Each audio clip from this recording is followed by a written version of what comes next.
Hello people, I thought this afternoon I'd take the opportunity to do a little update on the slabby. A few things you've seen in the previous video but not on the bike. Just going to do a little walk around and there it is. So I put the handlebars back on because I was getting fed up of wheeling it around just grabbing the fork legs, and I am going to be changing the handlebars ultimately for another set because these are so old that they're just pitted up and nasties. But I'll get some alloy ones instead of the chromey ones. But just like I say, mounted them so that I can wheel it about, and then had a bit of a play around with cleaning a few bits and pieces with the brake levers and that, master cylinder.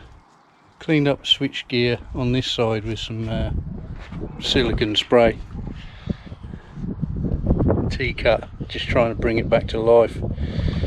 Haven't done that one yet, but there is a difference. It's passable, I think. And I've been concentrating on a bit of the wiring, just trying to get the wiring routed through and sitting underneath this seat pan. Broke some wiring as I was doing that, so soldered some stuff up, repaired some bits and pieces, but I still need to organise it better than what it was. But just trying to get things in place, and then if there's anything too long or routed a bit weird, I'll either cut it and shorten it or try and bend and route it around a bit more differently. Battery trays in, homemade battery tray. Carbs are back in and filters on, because I'm thinking I might want to fire it up. Sometimes I have to do that just to make myself feel a bit better. Maybe even be able to just take it around the block. Decided I'll probably, now that the main work, like chassis work's done with the swinging arm and that back end and everything, and the fact that the motor isn't coming out now, I'll get it to a working state enough to pass an MOT and then not get too excited, but still finish things off while it's still running, because like I say, it gives you a bit of motivation then. There's the old starter motor and the alternator in there painted, so they look alright, they look nice. Showing up the areas around it now, that's that's the trouble, so I'll got to clean all that up, fins and stuff. There's my spacer in there that I made up on the lathe there last week, or the other week, so that's in there doing its job, nice and solid. Did the engine casing, still disappointed with that. It's not really a final polish because I've got the other engine cases to do as well. And of course some of the stuff that I have polished is getting dusty and a little bit tarnished, but that's okay. Just getting them to a reasonable standard, and then I can just quickly whiz over them to a finished standard. That case is just hand buffed for a minute.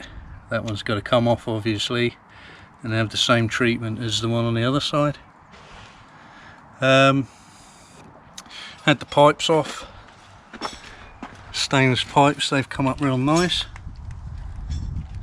Something about this, I had that end can because it sounded quite nice. That was the original end can that was on this bike when I first bought it, and when it was a 750. It's obviously not a 750 now. And although I tried other end cans on this bike, I always came back to that one because for some reason it had a really nice tone to it. It was not particularly loud. I don't do loud so much these days, but I like the good tone. So it was stainless pipework, and then this was on a mild steel pipework, and it was it was never fitted in properly. I just kind of stuffed it on there and wrapped it with a exhaust wrap, you know, that'll do. Bracketed it off with a dodgy bracket that I sort of just mishmashed on there. So I was online and I was looking at I've only got an arc welder, rod welder, and I found some stainless rods, did my homework and got some stainless rods, 309 C16 or whatever they were, stainless rods. You can weld to stainless and steel. So I've done that, but I was so ashamed of my welding that for the purpose of this video I've covered it up so you can't see it. So that's really bad welding, and it's worse than that. I didn't do that, someone did that. So when I finish plugging that up and it's solid, I'm going to get the grinder out, clean that up and clean that up, and it should look alright.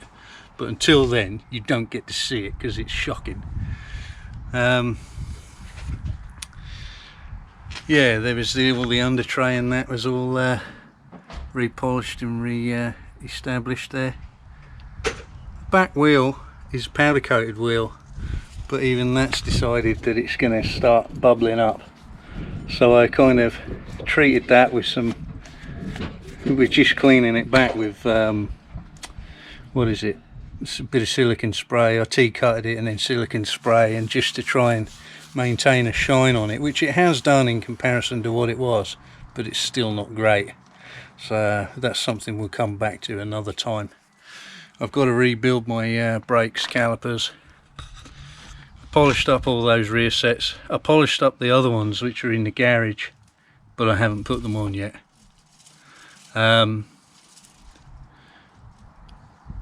What else is going on? Yeah, I've got to take the braking system off, redo that and put it all back on again. Same with the fronts, take them off, put them back on, rebuild them, put them back on again. Like I say, get it as a working machine now, because having stuff everywhere, parts everywhere, it gets on top of me in the end. I like to see something sort of coming back together again, makes me feel better. And then I'll take that off, do it, put it back on, take that off, do it, put it back on. Got to take the rocker cover off yet,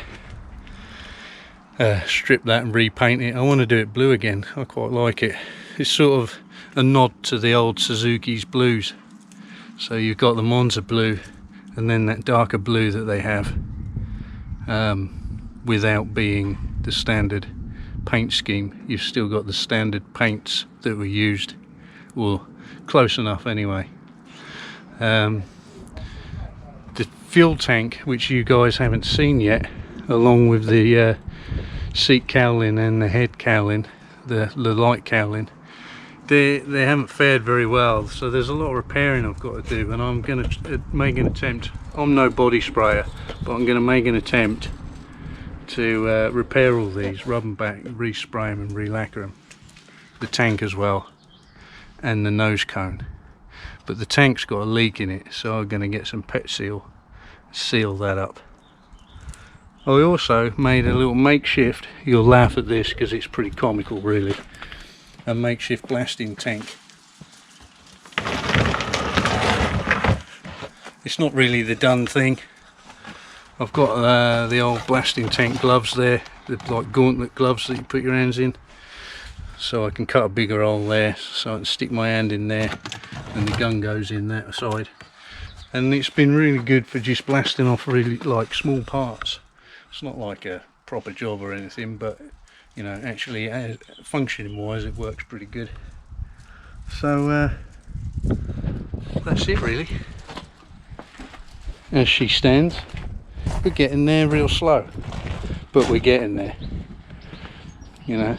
Hopefully by the time this lockdown stuff is all finished, I might have a working bike that I can go out and have a bit of fun on. And then of course the Gsxr 750 hiding in the, looming in the back of the cave there, that will be put together as well, so that me and my girlfriend can go out. So yeah, until the next time, take it easy, I'll catch you later.